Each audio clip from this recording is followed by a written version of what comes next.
Hello students.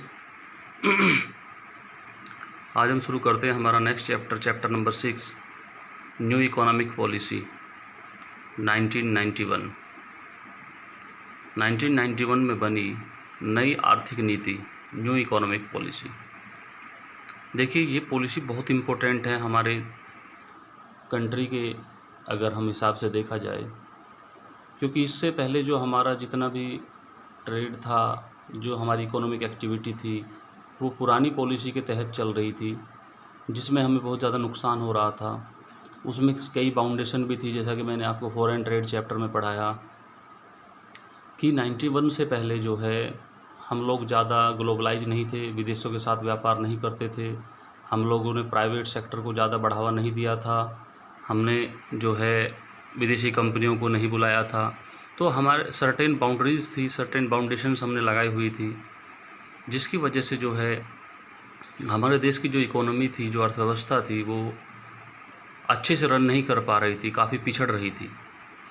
तो new economic policy 1991 जो है ये लॉन्च की गई, ये बनाई गई, और इसमें कुछ चीज़ों में सुधार किया गया, कुछ नई चीज़ें लाई गई, जिससे कि हमारे देश की जो इकोनॉमिक सिस्टम है, जो अर्थव्यवस्था है, वो सही से रन कर सके।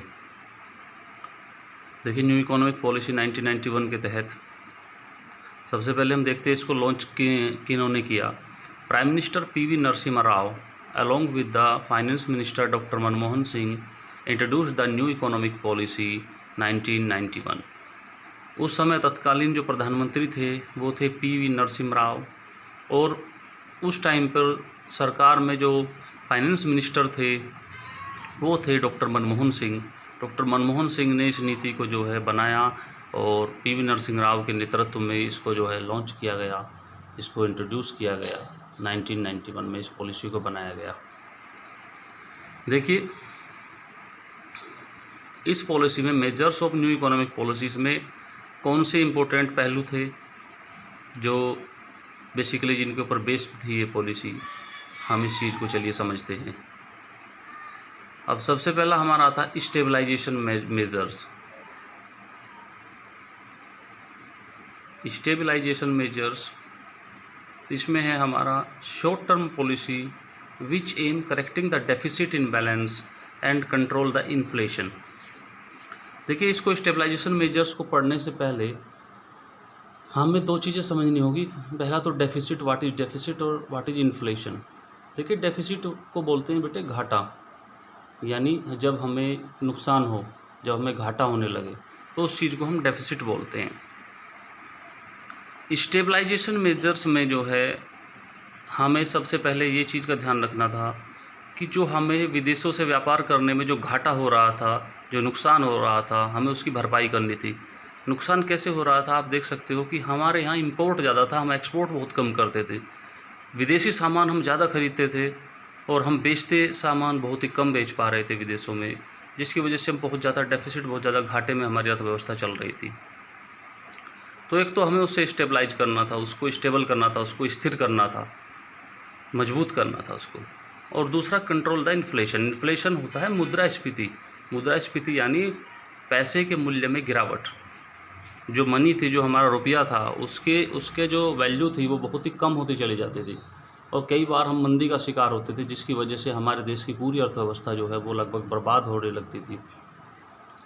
तो स्टेबलाइजेशन मेजर्स में हमें सबसे पहले ये ध्यान करना था, इस पॉलिसी को इसलिए लॉन्च किया गया ताकि हमारी जो है इन्फ्लेशन से हम बच सकें, हम जो है पैसे की हमारे की जो है वैल्यू बढ़ सके, और दूसरा कि हम लोग जितना इंपोर्ट करते हैं वो लगभग उसी के बराबर लगभग एक्सपोर्ट भी करने की कोशिश करें, ताकि हमारे यहाँ जो है विदेशी मुद्रा का आवागमन चलता रहे।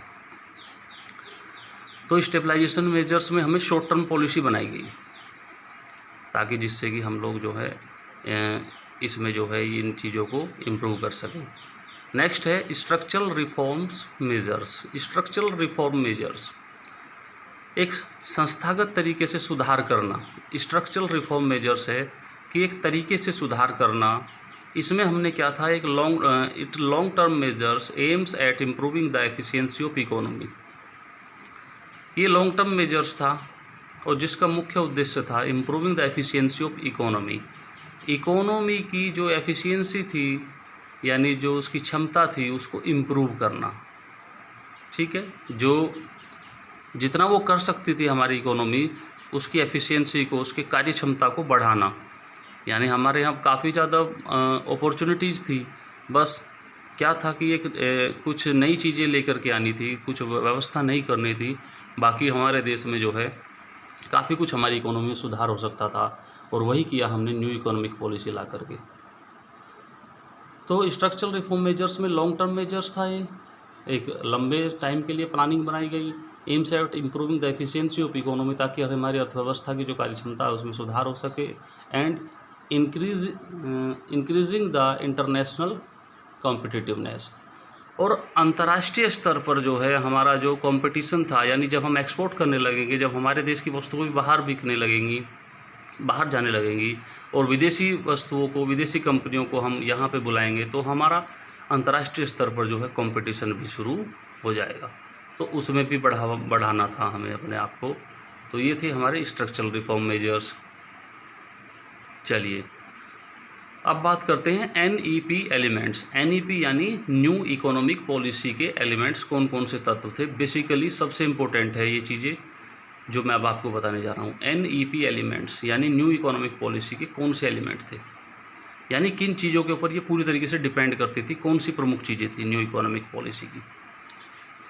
तो बेटे सबसे पहले आता है NEP एलिमेंट में, सबसे पहले जो आता है वो आता है हमारा लिबरलाइजेशन, उसके बाद आता है प्राइवेटाइजेशन, और उसके बाद आता है ग्लोबलाइजेशन।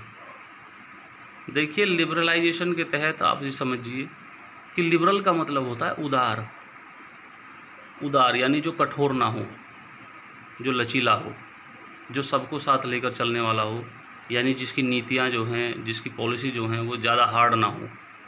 तो सबसे पहले हमने अपने जो यहाँ की जो इकोनॉमिक पॉलिसी थी उसमें कुछ लिबरलाइजेशन को जगह दी, यानी हमारी सरकार ने लोगों के लिए, विदेशी कंपनियों के लिए, प्राइवेट लोगों के लिए, इन सब चीज़ों के लिए जो है कुछ पॉलिसी अच्छी बनाई, लिबरल कर दी गई, जिससे कि बाहर की जो कंपनीज़ हैं वो भी आराम से आकर के लाइसेंस जो है यहाँ पे प्राप्त कर सकें और व्यापार कर सकें।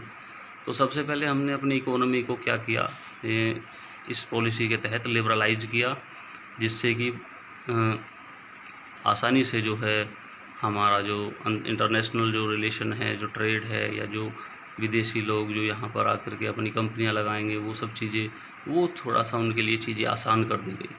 तो सबसे पहला चीज़ इसमें ज़रूरी था क्या, लिबरलाइजेशन, क्योंकि 91 से पहले जो है हमारे यहाँ इंडिया में व्यापार जो है वो पूरी तरीके से लगभग विदेशी लोगों के साथ बैन था, विदेशी कंपनियाँ ना के बराबर आती थी, तो जिसकी वजह से हम काफ़ी पीछे हट गए थे।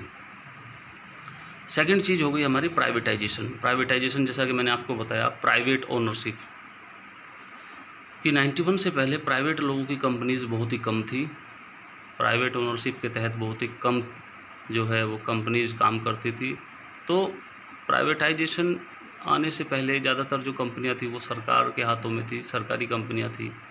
तो प्राइवेट होने के बाद काफ़ी कुछ इसमें सुधार हुआ, लोग जो है आने लगे और वो अपनी कंपनी सेटअप करने लगे, वो अपने छोटे छोटे अपने बिजनेस करने लगे।